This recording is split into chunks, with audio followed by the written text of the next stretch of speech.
Bienvenue dans le royaume intérieur. Je suis Julie Deka. C'est toujours un délice de me retourner vers vous.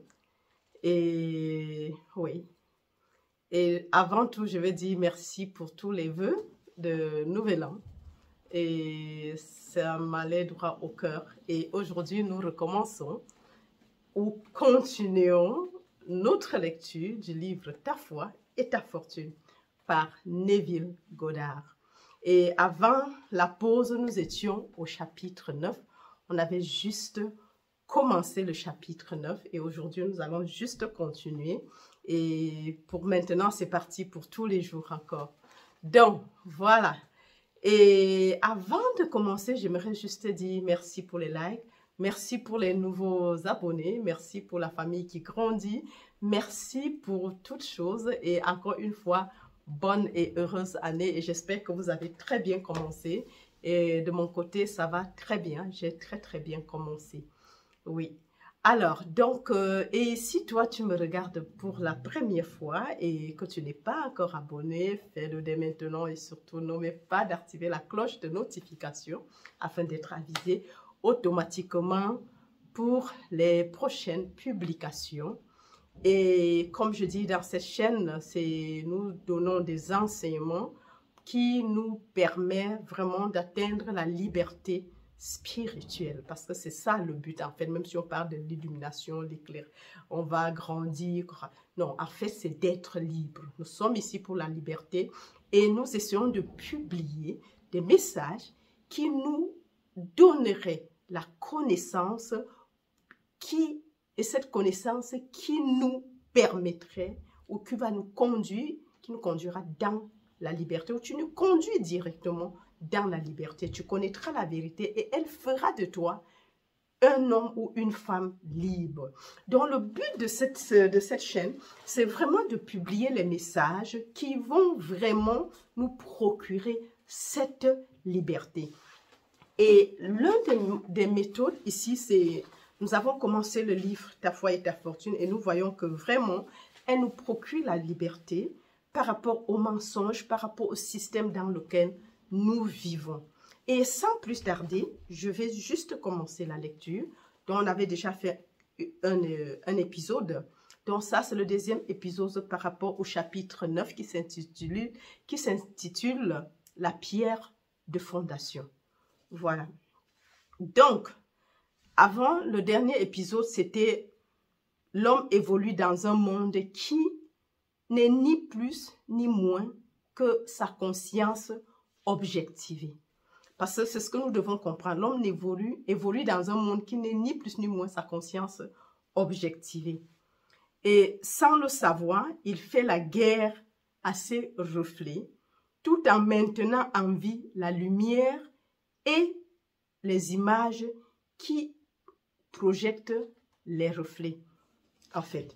Donc, et ça, c'est vraiment le grand danger, et c'est ce que je disais la dernière fois, que l'étude de ce livre m'a permis vraiment de comprendre, de mettre en pratique les choses. Parce que nous savons très bien que c'est une chose de comprendre, de lire, de faire la théorie, mais une autre chose, toute une autre chose que de mettre en pratique cette théorie.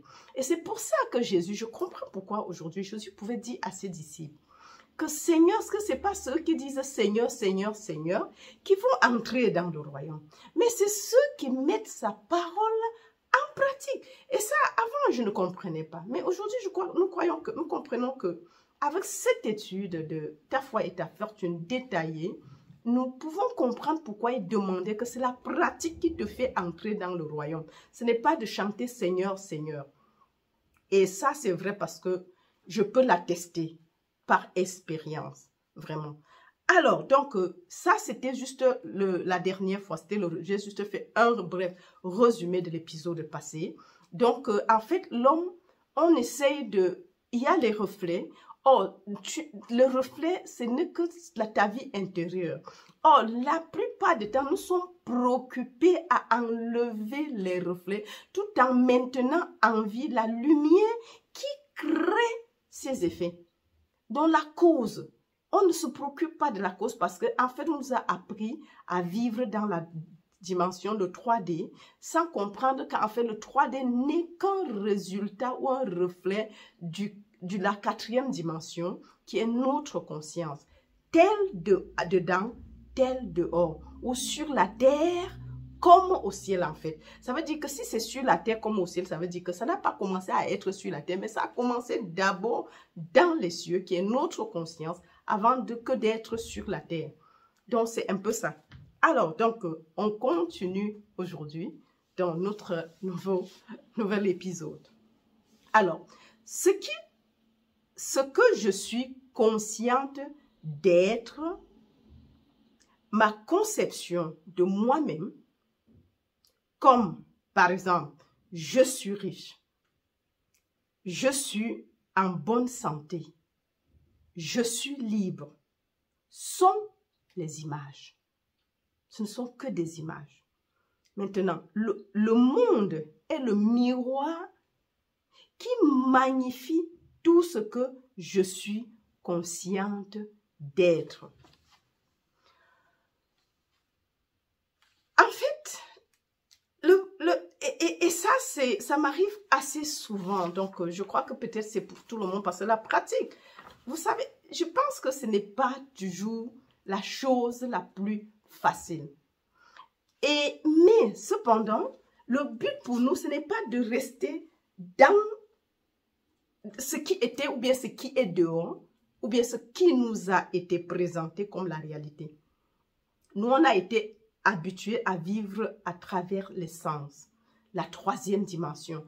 Or, la 3e dimension, c'est celle qu'on modifie, c'est celle que nous prenons pour la réalité. Mais nous devons comprendre que la 3e dimension, c'est seulement ce dont tu as conscience d'être. Et il y a ce qu'on appelle le monde subjectif et le monde objectif. Donc la 3D, c'est le monde objectif.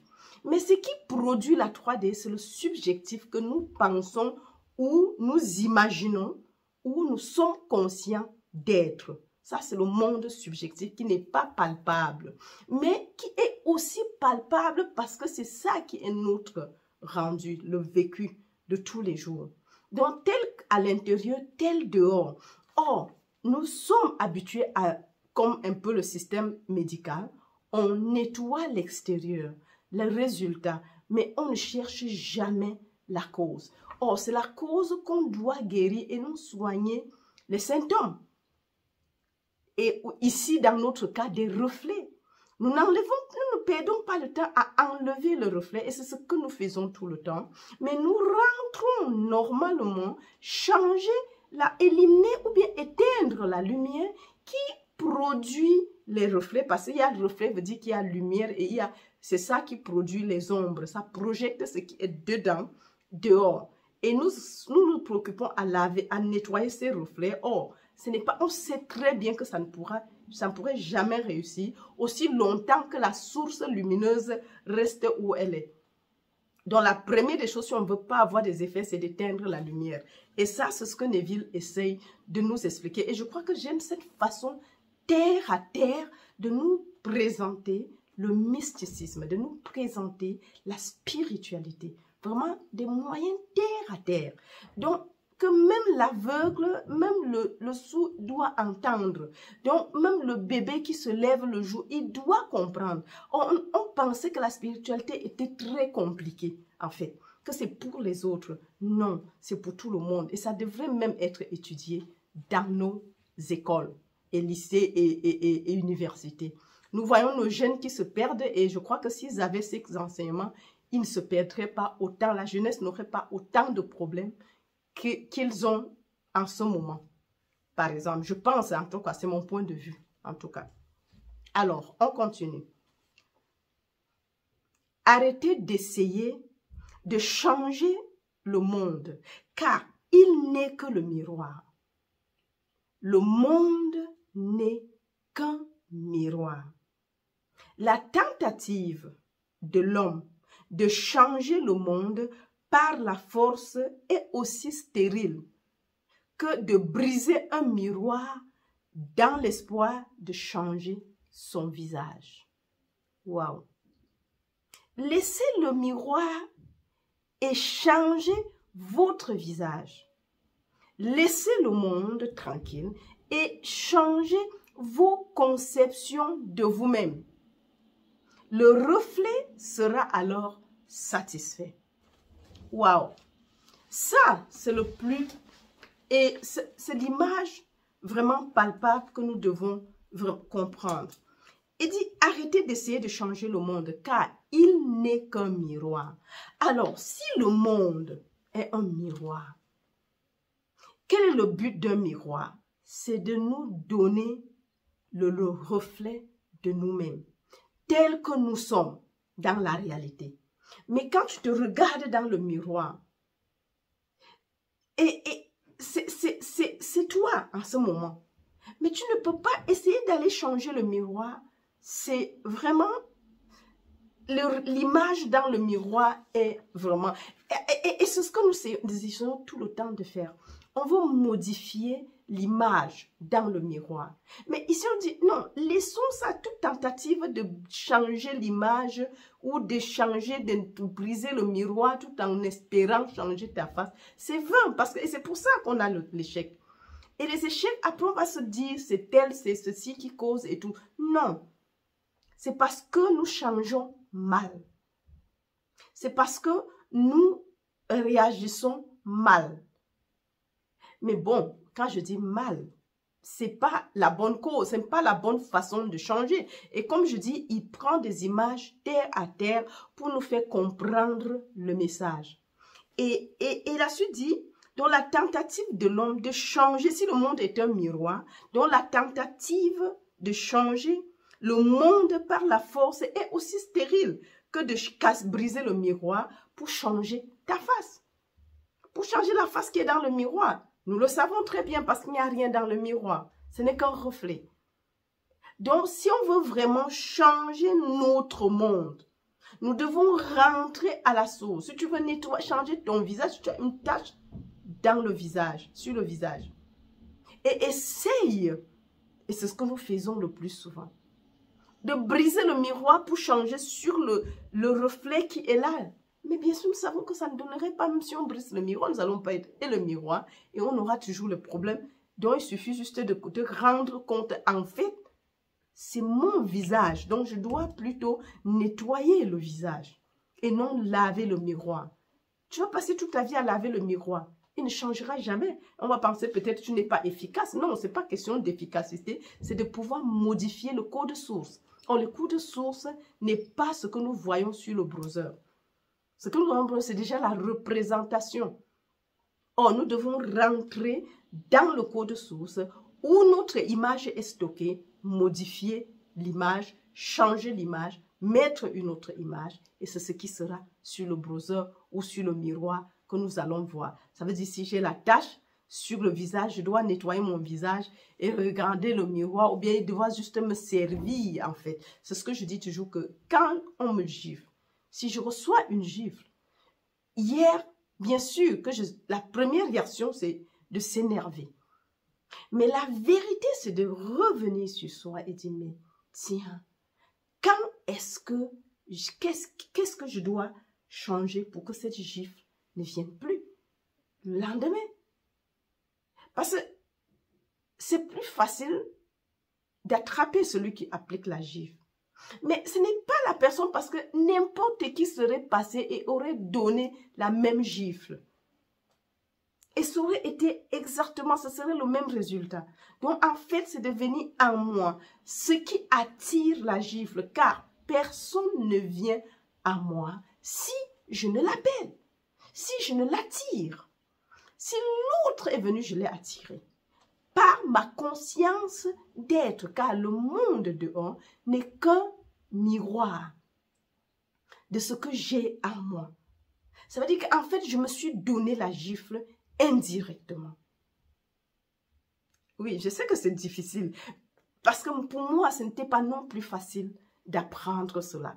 Donc, le plus important, ce n'est pas de regarder qui m'a donné la gifle, c'est de comprendre que même s'il y a cette gifle, je me la suis donnée personnellement parce que je suis la cause. C'est pas Julie Deka, c'est le je. Je suis est le nom de Dieu pour l'éternité. Donc, je suis libre. Mais si tu dis je suis malade, bien sûr, c'est ce qui serait. Oh, c'est comme ça que nous créons toutes choses. Donc, il suffit, et ça, c'est la simplicité que nous avons avec la Neville, c'est juste de reconnaître je suis telle chose et insister. Il dit ose, persiste, imagine, suppose. Tu n'as même pas besoin d'avoir l'assurance. Suppose seulement que c'est vrai, que ce soit cela, et insiste, et tu verras. Donc, et ça, c'est le moyen vraiment le plus simple pour n'importe quel changement ou n'importe quelle situation, parce que le plus souvent, quand il y a le problème, nous ne voyons pas nous qui créons, nous voyons les autres qui créent. Et comme je disais, je crois, je ne sais plus dans quel épisode, qu'il y a des programmes sous-jacents en nous qui surgissent en surface et parfois périodiquement. Tant que tu ne les aies pas effacés, d'où la méthode de la révision, parce que parfois quand on dit, mais j'ai créé quand? Oui, parfois tu n'es même pas conscient de la création. Et aussi parce que nous ne nous écoutons pas parler. Le plus grand bavardage que nous faisons avec nous-mêmes, c'est avec nous-mêmes. C'est pas avec les autres. Nous discutons avec les autres, mais en nous. Et nous donnons des ordres pendant ce temps. Et c'est ça, la création. Parce que ce dont tu es conscient d'être, c'est ta vie. C'est ce qui sera reflété à l'extérieur comme ton monde. Ça, c'est ce que le paragraphe veut nous dire. Et c'est vrai. C'est vrai, mes amours. Donc, vraiment, prenons la peine. Nous sommes en 2023. Donnons-nous comme cause, comme vraiment objectif, de pouvoir prendre soin de nos communications internes, de notre conversation avec nous-mêmes et avec les autres. Et parfois, si tu t'entends parler, oh my God! Parfois, et là, tu te perds parfois. Même si on te réveille, là, tu sursautes. Mais tu es en train de créer, c'est ça le problème. C'est ça le moment, c'est ça la vraie création. Et tôt ou tard, ça va passer. Et comme je dis qu'il y a des programmes sous-jacents qui ressurgissent en surface et colorent notre vie. Or, si ces programmes sont en nous, ça va continuer jusqu'à ce que nous puissions recorriger les programmes, donc reprogrammer. Et ça, c'est assez important, de pouvoir même reprogrammer. Et parfois, le fond, c'est que nous devons être assez, comment dire, assez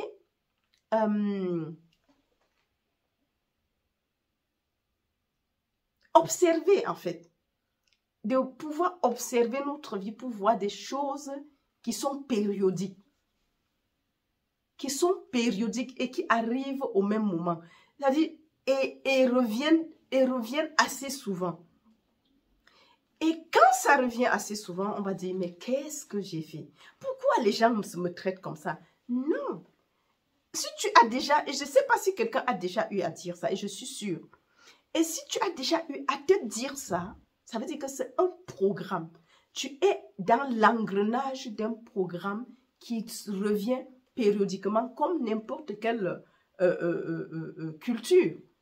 La récolte, elle est périodique. Elle ne peut jamais être continue. Je ne sais pas quel arbre donne des fruits dans sa continuité tout au long de l'année. Peut-être qu'il y en a, mais je ne vois pas. Le plus souvent, c'est périodique. Ça va, après il y a un temps, selon aussi le climat. Et c'est pareil pour des programmes qui sont stockés. Ça vient, ça surgit, ça prend le temps de se mettre en surface. Et après, ça prend le temps de créer, de mettre tout le système, la mise en place en fait. La mise en place se fait toujours. Et ça prend tout son temps pour se faire. Et après, et ça tu ne t'en rends même pas compte. Quand les gens entrent dans ta vie, tu ne peux même pas t'imaginer ce qui sera. Mais ça, et c'est plus tard que tu vas voir que, mais à telle période, j'ai vécu ceci. J'ai eu des gens qui sont entrés et c'est comme ça que ça s'est passé. Et je parle de ma propre expérience. Après telle période, il y a eu telle chose qui s'est passée. Et si tu regardes 2 cycles, tu verras que c'est les mêmes choses qui arrivent. Ça veut donc dire que ce n'est pas les autres. Bien sûr que ça vient par eux, mais tu dois corriger quelque chose en toi. C'est juste l'alarme. Mais peut-être avec ces enseignements, peut-être, bien sûr, qu'on va maintenant prendre conscience de ça. Et c'est pour ça que j'en parle. Parce que je sais que quand on dit le monde est le miroir, est un miroir pour nous, de ce que nous pensons, de comment nous réfléchissons, de ce que nous faisons, c'est vrai. Mais seulement, il faut pouvoir être... Le miroir, c'est des choses parfois qui arrivent assez souvent. Tu rencontres les mêmes personnes et qui viennent te traiter de la même manière. Et puis, tu vas te poser la question, mais qu'est-ce qui se passe et comment ça se passe? Et après, si maintenant, ça ne serait plus pourquoi ça m'arrive toujours. Non, c'est que quel est le programme en moi qui est à l'origine de ces actes ou qui ramène ces mêmes personnes, les mêmes personnes. Bien, quand je dis les mêmes personnes, ce ne sont pas les mêmes personnes. Ça peut être dans des pays différents, mais le résultat est pareil à la fin. Donc, ça veut dire qu'il y a un programme qui est caché derrière, qui crée cela peut-être inconsciemment. Ça se passe dans ta conscience et ça, c'est aller réviser. D'où la révision est aussi importante pour ce qu'on est en train de dire ici. Parce que soit ce que l'on regarde actuellement et parfois tu ne vois pas, ça veut dire qu'il y a un programme et ce programme peut être venu des vies antérieures. Comme Neville dit, nous sommes en route depuis des millénaires et le but, c'est que le Christ, c'est la naissance, c'est que le Christ naisse d'en haut.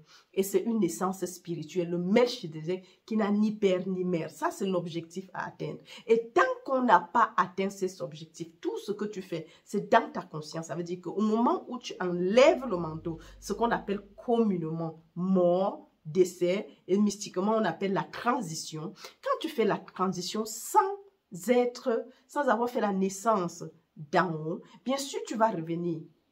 Tu vas revenir, mais tout ce que tu as appris pendant cette vie, c'est stocké dans ton subconscient, dans ta conscience. Et c'est ça que tu pars avec. Puisque la conscience, à un moment où tu n'es plus conscient de ce corps et de ce monde, ces choses sortent de ta vie. Ça veut dire que tu es consciente de quelque chose d'autre.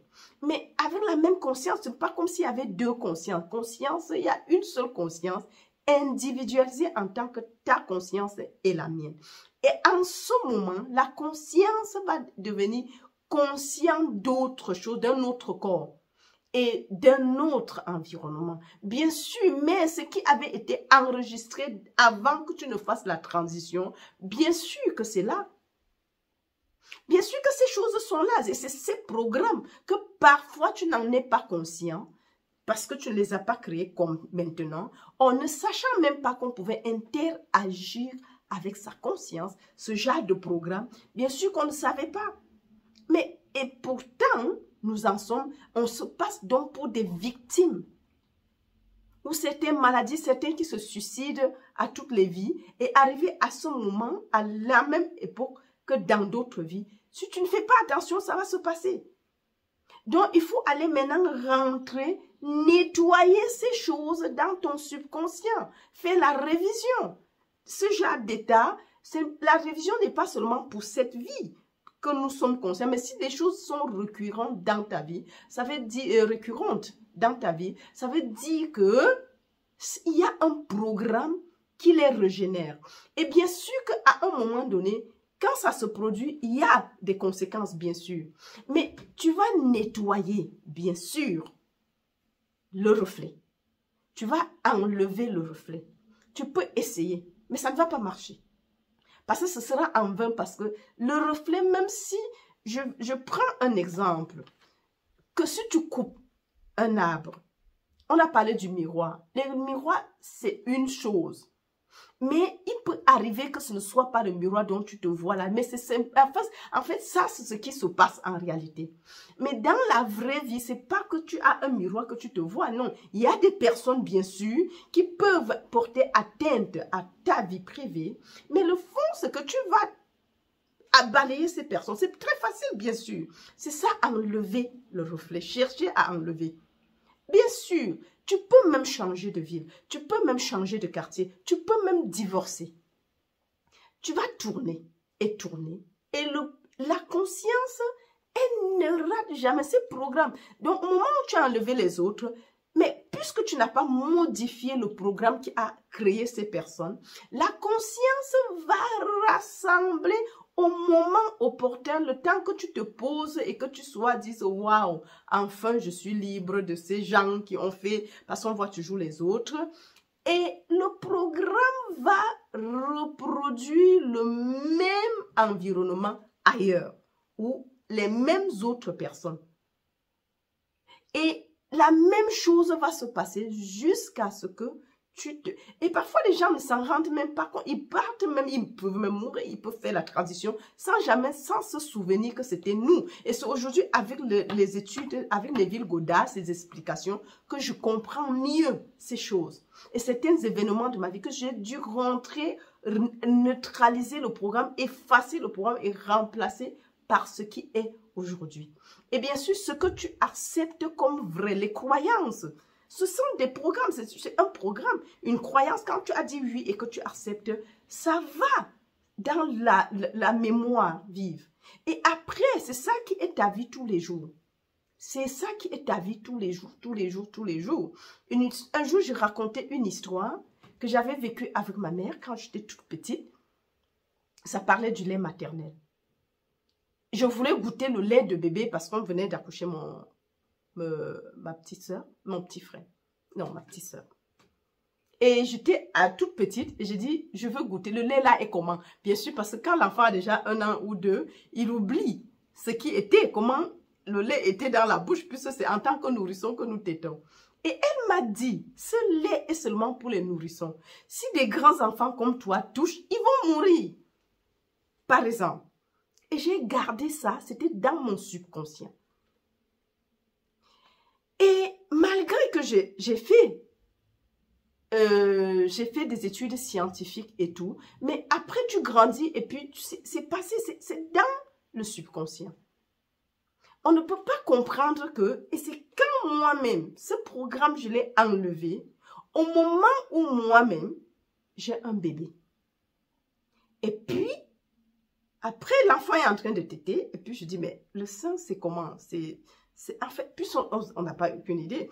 Et puis, au moment où je veux toucher, la réponse de ma mère, sa voix me parle clairement. Si tu goûtes, tu vas mourir. Et j'ai rigolé, je dis, mais si ça ne tue pas l'enfant, pourquoi ça va me tuer? Ce qui me tue va tuer l'enfant. Mais si ça ne tue pas l'enfant, ça ne peut pas me tuer. C'est comme ça que je règle le problème, étant déjà moi-même grande. Et j'ai goûté. J'ai touché et j'ai goûté. Donc, juste pour vous dire comment les programmes fonctionnent. Mais pourtant, ça veut dire que j'avais enregistré, ça veut dire que je ne pouvais pas passer à côté où il y avait les seins. Je n'ai plus jamais demandé parce que je ne voulais pas mourir. Et ça ne veut pas dire que l'information comme j'ai accepté comme vraie faisait ma vie, faisait partie intégrante de ma vie. Et c'est ce qui s'est passé plus tard. Et c'est clair que si je n'avais pas raisonné et réglé le problème moi-même, et ça c'était une révision comme ça, quand je dis mais c'est qui, si l'enfant peut-être ne meurt pas, moi grande personne je ne peux pas mourir, ça veut dire que la maman m'avait raconté une bêtise. Bien sûr je savais, j'étais déjà grande, mais pourtant l'image, le programme avait été enregistré. Mais au moment où je remplace ce mensonge par une vérité, par la vérité, le mensonge disparaît de mon subconscient. Ça veut dire que ce problème est résolu et j'ai la bonne réponse, par exemple. Et c'est comme ça que ces programmes, nous devons les travailler, par exemple. Donc ici, il y a la théorie, mais maintenant, je donne juste un exemple de comment travailler ces programmes que nous avons créés, peut-être dans d'autres vies, pour amener ici. Puisque la conscience, elle est unique.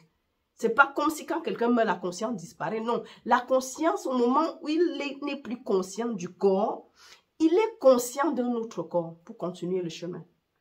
Peu importe la raison. Donc, mes amours, Merci, parce que nous devons arrêter là-bas pour ne pas trop donner des informations qui vont peut-être nous perdre. Donc, prenons la conscience que notre monde est un miroir pour ce que nous sommes en fait. Le monde que nous voyons à l'extérieur, c'est le miroir de notre vie, de notre conscience. C'est juste un miroir qui reflète nos pensées, nos intentions, notre imagination, ce que nous sommes réellement, comment nous vibrons en fait. Et maintenant, si on veut modifier, ce n'est pas le monde, c'est de rentrer se modifier soi-même. Et ça, c'était juste un exemple, comment les anciens programmes, schémas de conscience que nous, parfois, ne connaissons plus, ou bien quand on est jeune, parce que c'est ça, en fait, c'est ça qui forme notre vie. À 7 ans, on absorbe tout. Jusqu'à 7 ans, l'enfant absorbe toutes les informations, et c'est ça qui fait ta vie plus tard. C'est-à-dire que parfois, on doit même rentrer, négocier et reprogrammer notre enfance. Mais en fait, on pensait que c'était passé et on ne peut rien. Non. Déjà, tu entends des gens dire, mais j'ai eu une enfance horrible, mes parents faisaient ceci. Mais recorrige cela. J'ai juste donné avec le lait maternel, la réponse que m'a donnée. C'est ça qui était mon problème. Et du coup, j'ai rectifié. C'est ça la révision. Et ça, je crois que c'est un outil vraiment magique que Neville nous a donné. C'est pas qu'il nous a parlé. Et c'est pour ça que les écrits de la vie, avec Neville, la vie devient plus facile. Et tu comprends que la vie n'est pas un truc qui t'est imposé. Nous ne vivons plus en victime. Mais nous sommes des auteurs, des acteurs, des créateurs de notre propre réalité. Je suis, parce qu'il y a un seul je qui crée tout et qui est tout en tant que tout. Donc, mes amours, un gros cœur. Je vous aime très très fort et jusqu'à la prochaine. Bye bye. Et comme je dis, si tu me regardes pour la première fois et que tu n'es pas encore abonné, fais-le dès maintenant. Et sous chaque vidéo, il y a un lien PayPal. Donc, merci pour les dons parce que nous en avons besoin de supporter la chaîne avec tout ce qu'on peut avoir. Donc, vraiment. Allez, jusqu'à la prochaine.